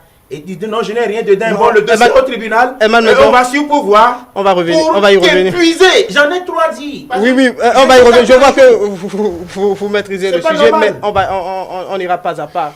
On n'ira pas à pas. Clément Agbessi, vous êtes responsable d'une agence immobilière. Oui. Qu'est-ce qu'il faut comprendre par ce qui se passe là? C'est publicité mensongère. D'accord, merci. Je pense que la question sur ce volet du foncier est très très délicate. Et ce que notre président vient de dire tout à l'heure, j'y trouve pleinement la vérité. En fait, nous sommes confrontés à une situation aujourd'hui où le marketing et l'ANAC, tout y est mélangé. Et ce n'est pas seulement le secteur du foncier. Vous voyez, il y a presque beaucoup de secteurs qui sont confrontés à cette difficulté. Vous voyez, si on en parle aujourd'hui, c'est parce qu'il y a des victimes. Vous voyez, donc c'est du réel. Maintenant, il faut vraiment un assainissement, un véritable assainissement dans ce secteur. Décourager, comme l'a dit le président, ceux-là qui font déjà cette publication mensongère. Et puis, une fois que le secteur sera assaini, je pense que ces genres de problèmes seront moins à entendre presque. On ne va plus entendre ces genres de situations. Je pense qu'il faut véritablement l'assainissement. Quels sont réellement les dessous de cette affaire, selon vous, en tant qu'expert? Merci beaucoup. Je crois que M. Metton, il a commencé si bien. Et si nous devons parler des différentes expériences, des différents cas, de ces problèmes qui arrivent, bon, on va consacrer peut-être toute la durée de cette émission. Bon, on n'en finirait pas.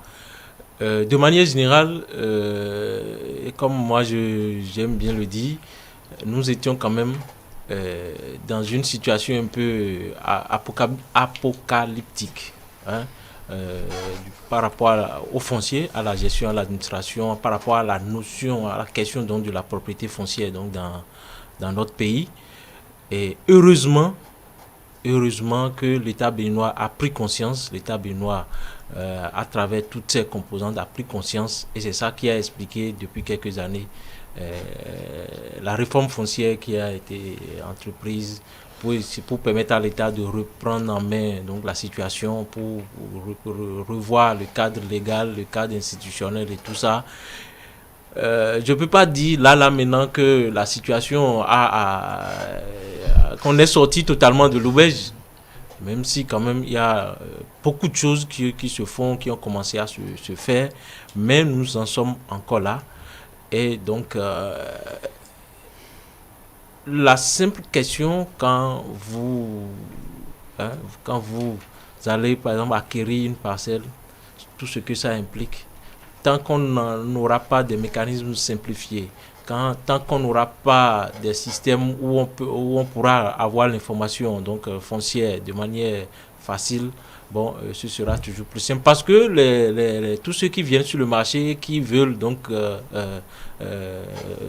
qui sont dans l'activité donc de vente de terres, de parcelles et tout ça, bon, ils viennent, ils proposent les terres comme de petits pains aussi, comme et donc pendant que, première chose, le foncier lui-même, il n'est pas sécurisé derrière. Le foncier lui-même, nous n'avons pas encore un dispositif dans tout ce pays où le foncier lui-même, il est sécurisé, pour qu'on soit sûr que cette parcelle qui est à tel endroit, qu'elle appartient vraiment à telle personne. De manière générale, ce fonds-là, il n'existe pas. Et donc, une fois qu'on ne clarifie pas la propriété donc, d'une parcelle par rapport donc, à celui qui détient cette propriété, vous voyez, et qu'on continue de faire des transactions, bon, ouais. Mais comme je dis, il y a des efforts qui se font. Aujourd'hui, par exemple, je vous donne un exemple, pour toutes les terres munies de titres fonciers, il y a une base de données qui existe aujourd'hui. Donc, tout ce qui est terre, munies de titres fonciers, tous les titres fonciers ont été numérisés et vous pouvez demander à avoir ces informations. Mais pour toutes les autres terres qui n'ont pas de titre foncier, ouais, il y a une partie au niveau des communes là, par exemple, où il a été initié diverses opérations de sécurisation foncière, dont les opérations de lotissement, entre autres, dont des opérations donc, de réalisation de plans fonciers rural et autres, où il y a des bribes d'informations dont on n'est même pas vraiment sûr. Et il reste toutes ces terres-là où on n'a jamais rien fait, il n'y a jamais eu d'initiative. Donc bref, c'est pour dire qu'il y a un problème de fond. Et maintenant, les autres, qui sont des commerçants qui veulent vendre et tout là. Oui, Xavier Zola, avant de vous poser la question suivante, je vais rappeler à nos téléspectateurs qui peuvent participer à l'émission en appelant le 98 80 93 11. Ou nous écrire sur WhatsApp au 55 01 82 91. Xavier Zola, des tests sont là, mais pourquoi le mal persiste? Le mal persiste parce que nous sommes d'abord en transition. Hein? Le code foncier a été adopté et mis en vigueur en 2013, il a été modifié en 2017. Oui. Il y a plein de chantiers qui ont été lancés par rapport, donc pour pouvoir concrétiser donc ce qui est prévu avec ce cause, et nous sommes en transition. Alors, sur un plan purement sociologique, nous sommes dans un contexte, nous sommes dans un pays où, par exemple, quand celui qui, au prix de 1000 sacrifices, arrive à faire une tontine, arrive à réunir de l'argent, par exemple, on a toujours tendance à se cacher, en tout cas, à ne pas faire passer l'information. Donc, on va remettre de l'argent à quelqu'un contre une décharge, contre un papier pour dire, bon, j'ai acheté une parcelle. On ne veut même pas, a priori, que quelqu'un sache.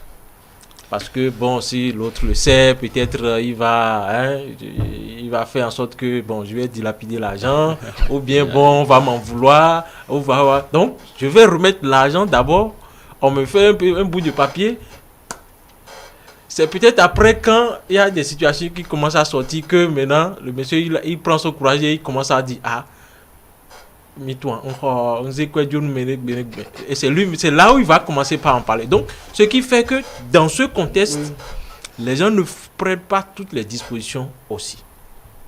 Je commençais à dire aussi tout à l'heure que même celui qui veut, celui qui cherche l'information, celui qui a besoin de l'information aussi, il n'y a pas encore, tout le système n'est pas organisé, structuré pour lui mettre cette information à disposition. Oui.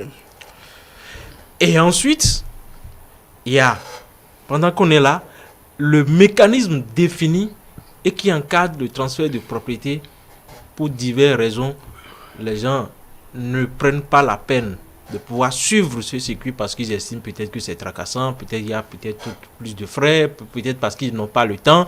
Et ces intermédiaires que sont les agences immobilières, les démarcheurs et autres, eux aussi, ils ont besoin de toucher du cash. Eux, à la fin de la journée, il faut qu'ils fassent le point pour savoir, bon, et souvent avec le problème qui se pose, vous venez, ils vous font, peut-être, vous commencez à payer, on peut vous faire payer sur, je sais pas, en tout cas, à tempérament, selon vos possibilités, vous pouvez payer. Et ça pose d'autres problèmes hein, par rapport à la question de l'épargne. Bon, on va pas aborder ça. Mais vous payez, ou vous n'arrivez plus à payer, ou bien vous arrivez à un moment donné, on vous fait un papier, on vous dit, bon, vous avez acheté telle parcelle, on vous a vendu, et puis bon, les formalités sont à vos charges, tout coup. Et ça, c'est en totale méconnaissance des dispositifs qui encadrent la formalisation des transactions foncières. Oui. Ouais. Donc, quand je dis tout ça, c'est pour dire que le contexte est encore à un niveau où tant qu'on ne va pas aller jusqu'à un niveau, tant que certaines choses ne vont pas vraiment engager ces ressources, dire je remets de l'argent et puis je prends une parcelle et après commencer à courir, ce sera toujours un risque. Oui, Clément Abessi, oui. Pourquoi les agences immobilières proposent, sinon je vais dire vous proposez des prix qui ne sont pas des prix réels. On voit 150 000 et on passe sur la parcelle. Vous nous dites qu'il faut payer formalité. Les citoyens se plaignent. Oui, c'est triste à dire, mais il faut avoir le courage de le dire. Vous voyez, en toute activité, il y a ceux qui le font très bien et il y a aussi ceux qui arnaquent. Je ne peux pas dire maintenant que tout est mauvais ou tout est bon dans le secteur foncier. Vous voyez un peu. Et quand on prend généralement le cas des agences immobilières, chaque jour que Dieu fait aujourd'hui, il y a un agent qui naît. Et pour ne pas dire qu'il y a chaque jour que Dieu fait, il y a un démarcheur qui naît. Et tous ceux-là aussi veulent aller à la vente, proposer leurs biens et vendre. Alors, on assiste à un jeu de concurrence où le marketing est devenu autre chose. Dans ce même marketing, il faut aussi reconnaître que ce n'est pas seulement les agences immobilières qui se chargent réellement de ces marketing dont on parle, où les prix sont totalement à la baisse. Il y a des propositions qui se font et par la suite, les gens, ils payent. À la fin, ils n'ont plus leur parcelle. Parfois même, c'est difficile pour eux de retrouver celui qui a procédé à la vente. Ça, il faut reconnaître que c'est le côté réel de l'ANAC. Dans tout secteur d'activité aujourd'hui, il y a l'ANAC qui est toujours à côté. Mais chez vous, c'est à haute dose apparemment. Et puis, bon, voilà, ceux qui ont été totalement touchés par ces mauvaises transactions, voilà des professionnels du métier, mais qui sont sans foi ni loi. Est-ce que vous voyez? Moi, je dis ceux-là, il faut toujours les décourager. Maintenant, si je reviens à ce secteur, c'est parce qu'on reconnaît aujourd'hui que, de façon claire, les transactions de vente, d'achat et tout sont beaucoup plus dans les mains de la population. L'État n'a pas encore réellement pris en compte ce secteur, l'arsenie, et fait en sorte que le central des transactions quitte la main des populations. Mais en tant qu'agence immobilière, vous connaissez le prix exact pour l'achat d'une parcelle. Si je sais par exemple que cette parcelle c'est 150 000 et que les formalités vont coûter 100 000, pourquoi ne pas dire à l'acquéreur 250 000, viens prendre ta parcelle. Pourquoi? Et vous proposez par exemple 100 000, des fois même, c'est des kilomètres dans la brousse avant de retrouver sa parcelle. Oui. Donc c'est vrai, c'est ce que je dis à peu près, que le travail se fait, mais de diverses manières. Quand je vais parler de moi, par exemple, je vais dire tout ce que vous dites là ne concerne pas mon agence. On ne fonctionne pas comme cela. Mais ça existe. Est-ce que vous voyez? Ça existe parce que je dis que chaque jour que Dieu fait, il y a un agent immobilier qui naît, il y a un démarcheur qui naît. Et il n'y a aucune formalité à remplir avant de l'être. Vous comprenez? Déjà, il y a déjà un problème à ce niveau. Mis à part ça, si la vente, les transactions sont beaucoup plus concentrées à un niveau où ce n'est pas un individu qui se lève pour dire voilà, j'ai une terre ici à vendre, l'autre se lève pour dire ah, je vais l'acheter, et tout se passe sous seing privé, vous comprenez un peu, et par la suite, il y a des trahisons, il y a des jeux il y a des fraudes, et tout, on assiste à ça. Si on finit avec cet assainissement, je pense que ce problème va être réglé. Mais à l'heure où nous sommes, où les choses se font, c'est vrai, on va en parler, mais il faut aussi reconnaître l'effort que l'État actuel est en train de faire pour mettre vraiment tout ça là de côté. Emmanuel Mentor, plusieurs personnes participent à l'acquisition d'une parcelle. On aurait appris même que des géomètres demandent des pots de vin avant d'accepter de travailler. Oui, dans cette ANAC, vous allez voir les géomètres, les urbanistes. Et les géomètres que nous voyons aujourd'hui même là, c'est un problème. Hein. Vous voyez des gens qui n'ont même pas 25 sur 20, mais ils vous disent qu'ils ont des parcelles à tel endroit. Lui-même, il n'a rien. Il est dans chambre-salon sanitaire de 16 000. C'est lui qui a parcelle partout qui propose à fond. Vous savez, acheter des terres aujourd'hui, bon, c'est problème parce que vous allez dans les tribunaux sont remplis de dossiers de DPF. C'est ça. DPF remplis. Et quand toi, Marouf, on veut te vendre, on t'amène là, tu ne sais pas si c'est en litige ou pas. Ce n'est même pas écrit. Tu tombes dedans, et ces années après, tu apprends que la collectivité Marouf est en procès avec la collectivité Meton au tribunal. Ils sont en première instance. On ne sait pas. Et après, on va faire l'appel. Vous allez en appel. Finalement, quelqu'un gagne. Malheureusement pour toi, si ce n'est pas ton vendeur, ton propriétaire qui a gagné, l'autre va te parler du rachat. Je pense que c'est l'État qui devrait normalement, regardez aujourd'hui, l'État même ne maîtrise pas tous ces domaines. Et c'est des années après, on dit ici c'est réserve. Vous étiez où? Et l'État, qui est le patron de tout, ne peut pas dire ici c'est pour moi, on laisse les gens s'installer d'abord. Et c'est 30 ans après, on dit réserve administrative, il faut les enlever. C'est ça. C'est un problème. Mais il y a quand même des dédommagements. Quel dédommagement? Quand et où? Et tout ça, c'est à quel prix? Lorsqu'on parle de dédommagement, vous allez encore faire une longue procédure. Et si vous ne vous levez pas tôt, c'est problème. Il y a une décision sur un grand domaine quelque part vers Ouida là-bas. Moi, j'ai plusieurs fois dit, mettez des plaques. Parce que celui qui vient là n'est au courant de rien. Il tombe dedans. Vous allez voir un propriétaire vous dire, ici là, j'aurais appris qu'il dit, non, au fil de demain. Décision de justice, ça ne concerne pas ici, donc, tu achètes. Et aujourd'hui, l'acquéreur veut seulement mobiliser ce qu'il faut pour acheter la parcelle. Mais pour les papiers administratifs, ce qui a lieu de faire jusqu'à aller au TR, parce que le seul document inattaquable, c'est le foncier. C'est le titre foncier. Jusqu'à présent. Oui, le titre foncier. Vous comprenez? Ouais. Mais, comme l'a dit monsieur, je crois, Xavier Zola. Monsieur Zola, on achète, on ne fait pas les papiers pour aller jusqu'à terme. Beaucoup de gens sont propriétaires de domaines aujourd'hui juste à cause, sur papier, Ramon a écrit, je reconnais avoir vendu à Marouf, tant, et puis il traîne cette décharge-là. Et c'est un jour quand il apprend que, attention, il y a problème, vous avez des conventions, tout ça là, il commence par courir dans tous les sens. Géomètre, qui sait que toi là, Marouf, tu es ici depuis 10 ans, 20 ans. On ne parle de recasement. Tu trouves monsieur Agbessi après recasement là, au milieu de toi et de monsieur Zola. Mais lui il est où depuis? Mais on ne l'a jamais vu ici. C'est ça. Toi qui es là, on te prend, on te met au bord du bas-fond quelque part. Une rue qui doit faire 10 mètres, à cause de la magouille foncière, on coupe, on doit trouver 10 sur 20 à Marouf, on doit trouver 5 sur 5 à Herman, tout ça là, on coupe, on réduit des voies. Vous comprenez? Et tout ça, et pourtant on a des experts au niveau des géomètres, au niveau des urbanistes, ainsi de suite.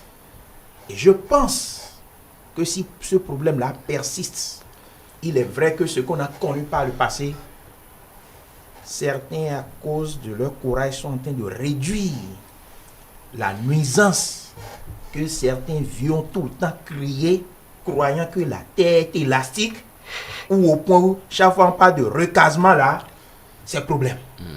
On est à qui les yeux? Et il faut écrire pour dire tout de suspension en suspension. On a encore suspendu des opérations tout récemment. Vous êtes au courant? C'est ça. On l'État a encore dit, laissez, attendez tout, je veux voir clair. Après on va relancer, on va encore suspendre et on fatigue encore les consommateurs. On fatigue les acquéreurs. On ne va pas continuer comme ça. L'État doit tenir ferme. Il est vrai qu'avec le code foncier qui a été voté, c'est dur la procédure. Lorsque vous faites cette procédure jusqu'à terme, vous êtes épargné par beaucoup de choses. Parce que quoi? Vous imaginez, toi tu es délégué, tu ne sais pas ce qu'il y a sur cette parcelle. On amène convention chez toi, pourvu que tu trouves tes 25 000. C'est pas le passé, c'est tout ça là qui amène le problème. Tu signes non litige. Heureusement, le tribunal dit non. C'est quoi non litige? Oubliez délégué, oubliez chef quartier. Tu vas chez un délégué, Pourquoi? Est-ce parce que avant de prendre vos 25 000, heureusement que... Est-ce que les tests ont dit ça? Les tests n'ont pas dit. Tout ça là a disparu. Mais comme l'a dit l'actuel procureur de Calavi, les problèmes d'Omani, si on ne fait pas, je veux pas du magistrat Kodjo, Aubert, mais si on ne fait pas ce qu'il faut pour aller vite, pour taper dur, dans 30 ans, 20 ans encore, nos enfants vont continuer à faire les frais de ces délinquants fonciers. Il faut véritablement taper dur. Mais avant, Xavier Zola, Eman Meton a parlé des réserves administratives. Comment savoir qu'une parcelle est d'utilité publique? Alors, tout ce que nous disons là, il faut qu'on ressente parce qu'on voilà. dit plein de choses, oui, à la fois. Choses à la fois. On risque à la fin de toucher à plein de choses, de dire des choses et puis bon, mais finalement de donner l'impression qu'on va dans tous les sens. Alors, ce dont il est question, c'est le thème, c'était quoi? Spéculation foncière, bon plan et arnaque. Bon plan et arnaque. Tout ce qu'on dit est dedans. Oui, tout ce qu'on dit est vraiment là-dedans. Maintenant, l'offre, oui. C'est-à-dire c'est tout ce qui est mis sur le marché, oui.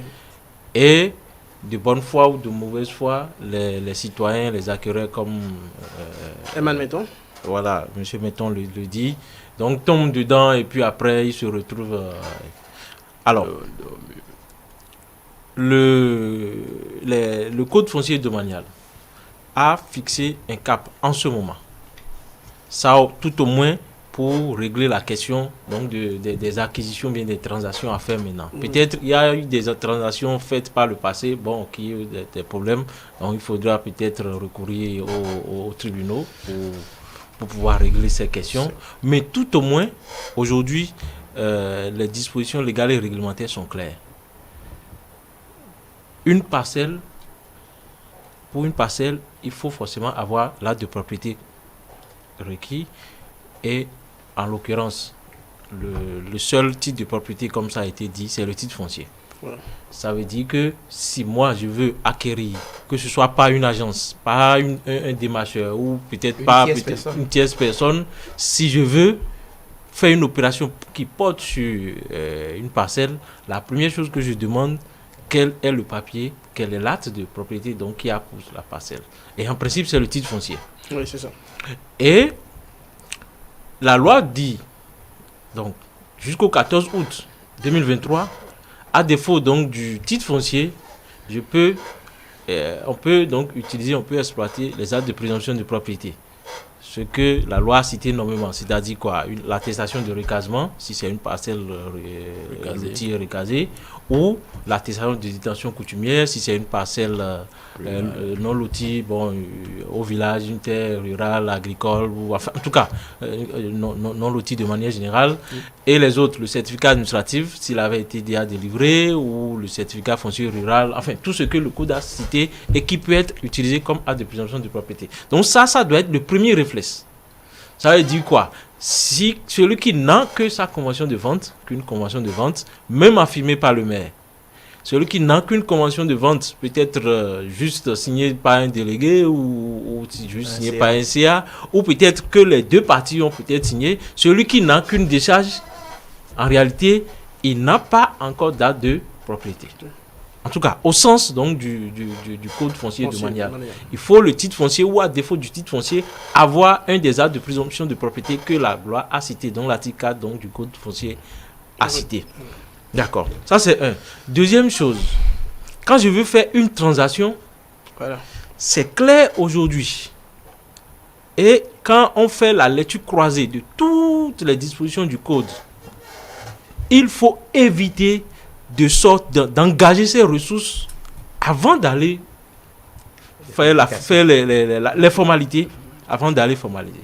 Dis, je paye et après, j'irai, tout le piège est là. Je viens vers la question des réserves administratives ou bien... Oui, ne vous en faites pas, allez-y. Ça veut dire quoi? Il y a 3 conditions préalables qu'il faut vérifier pour pouvoir formaliser. Et la loi dit que quand vous voulez faire une transaction, vous avez le choix. Vous pouvez aller chez le maire ou vous pouvez aller chez un notaire pour formaliser une transaction. En tout cas, jusqu'au 14 août 2023. Donc, et quand vous arrivez chez le maire ou chez le notaire, avant de formaliser, eux, ils vérifient. Celui qui veut vendre là, qu'est-ce qui prouve que c'est pour lui?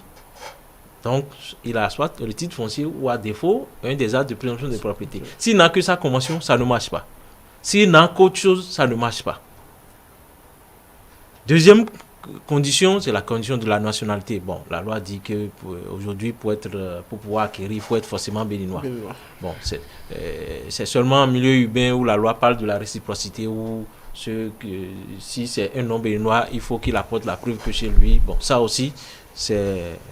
Et ensuite, la troisième condition qui porte sur les terres, en dehors donc du milieu urbain, qui dit que il faut écrire à l'État, donc pour faire exercer le droit de préemption de l'État. Deuxième chose, il faut, à partir de DETA, il faut faire un projet de mise en valeur. Donc, notamment la question du droit de préemption de l'État qui permet de régler la question donc des voilà. Quand vous écrivez, c'est là où, si par exemple, il se fait que c'est une terre peut-être déclarée d'utilité publique ou bien une terre qui fait ceci et tout ça, là, on a le temps de vous dire, ah, monsieur, cette terre-là, elle est dans le viseur de l'État pour telle chose, ou bien elle a été déclarée d'utilité publique, ou bien peut-être il y a une situation connue, par exemple la question de Ouida, mais malheureusement, et ça aussi c'est le problème avec les agences immobilières, avec les démarcheurs et tous ceux qui interviennent, aussi bien celui qui veut faire la transaction, il est pressé, il veut forcément remettre l'argent parce qu'il va vous dire, peut-être demain je vais encore, mais c'est aussi que les autres, ils n'ont pas le temps d'expliquer d'énumérer toutes ces, de faire vérifier toutes ces situations, ces aspects avant de prendre, d'encaisser, parce que bon, c'est des sociétés commerciales après certainement, et qui veulent. Non, c'est ça le véritable problème qui continue toujours à faire persister. Donc, celui qui suit ce que je dis là, il a le temps de se rendre compte, de vérifier les différentes situations avant d'engager les ressources. Ouais. Donc, c'est un peu le dispositif pour permettre donc de s'assurer que celui qui veut vendre, c'est vraiment pour lui. Pour la terre, est-ce qu'elle est il y a une situation particulière autour? Est-ce que, avant que les ressources ne sortent. Donc, tant que c'est pas fait, c'est que les problèmes, parce que cela toujours, c'est un ami, c'est une agence, je le connais, on est sûr, c'est sa parcelle, ou bien il est très sérieux quand il te vend une parcelle. Bon, Clément Abessi, vous maîtrisez cette procédure? C'est clair. C'est clair. Vous la respectez? Ouais, en tout cas, on fait l'effort pour... Vous faites l'effort ou bien vous devez vous conformer aux procédures, sinon il y aura toujours de plaintes. Oui, vous voyez, il n'y a jamais eu de plainte à moi. Ok, d'accord. Parce qu'on fait l'effort quand même de respecter cette procédure-là. Vous voyez, c'est la seule chose qui nous sauve. Ça nous met en sécurité, ça met aussi l'acquéreur en sécurité. Est-ce que désormais, vous allez afficher les vrais prix? Non, on a toujours affiché. La question des prix, attendez. Ça, la question des prix, pour moi, bon, que quelqu'un dise je veux vendre ma parcelle à 100 000 ou à 200 000, bon, nous sommes dans le libéralisme économique. Oui. Après, c'est le vendeur et l'acheteur. Comme on dit, c'est le marché. Donc, Maintenant, la question des formalités, la question des formalités, oui. C'est dans l'intérêt des acquéreurs, de l'acquéreur. Oui, c'est ça. C'est à lui de dire de veiller à ce que, avant que l'argent ne sorte, à s'assurer que... Parce que c'est pas au vendeur, le vendeur en tout cas, lui, il veut encaisser, il a besoin d'argent, il vous dira j'ai mon beau-père que je dois enterrer ou bien j'ai mon enfant malade, j'ai besoin d'argent. Lui, il sera prêt à dire tout ce qu'il va vous dire pour dire bon, il faut. C'est ça. Ouais. Donc, une fois qu'on peut s'entendre sur le prix, et ce prix, ça peut être à 20 000 ou à 10 milliards, enfin à 10 millions ou tout ça. Mais la question des formalités, c'est à l'acquéreur de chercher à comprendre. Et c'est pour ça, moi, tous ceux que je vois, je dis toujours, si vous vous entendez sur le prix, si vous êtes d'accord sur le principe que la parcelle qu'on vous montre là, allez devant le maire ou allez devant le notaire. Même si ce n'est pas une agence, dites à l'agence de vous conduire devant le maire ou de vous conduire devant le notaire pour que les vérifications nécessaires soient faites d'abord avant que vous n'engagez vos ressources. Mais si l'agence elle-même vous met devant un contrat de vente et vous fait signer rapidement, ça, sachez que le piège aussi, il est vraiment là. Là où le problème rapidement. Là où le problème se pose encore à ce niveau est que vous voyez, un peu comme on l'a dit, en dehors des parcelles qui ont déjà d'identité, des parcelles qui sont déjà recasées ou des parcelles qui ont déjà le titre foncier, il y a aussi malheureusement ces parcelles en milieu rural qui n'ont vraiment pas d'acte. Vous voyez, qui n'ont pas de numéro pour aller faire une quelconque vérification. La seule vérification, c'est de se rapprocher vraiment des propriétés terrain et avoir leur confirmation que c'est le bien. Non, voyez, attention, on peut bien. À ce niveau, ce qui échappe souvent, comment dirais-je, à l'acquéreur, c'est que il se dit que celui qui va me donner la confirmation de la disponibilité de la propriété, c'est les propriétaires terrain. Vous voyez, en dehors de l'agence qui l'a conduit pour la visite. Et quand arrivé à ce niveau, il a eu la confirmation, il se dit, bon, tiens, ça peut aller. Malheureusement, je me suis dit, c'est ces parcelles-là, ces domaines-là que les agences immobilières qui font le désordre aujourd'hui s'achètent. C'est ça, ils achètent. C'est à ça, beaucoup n'arrivent pas à faire les formalités jusqu'à obtenir le titre foncier. Mais déjà, ils passent au morcellement et ils commencent par vendre. Eux-mêmes en question, qui sont premiers acquéreurs, n'ont véritablement pas sécurisé le bien avant de l'exposer à la vente. Oui, il faut qu'on clarifie très rapidement. On est à la fin de l'émission. Oui, d'accord. Très rapidement. Bon, malheureusement, on est en train de finir.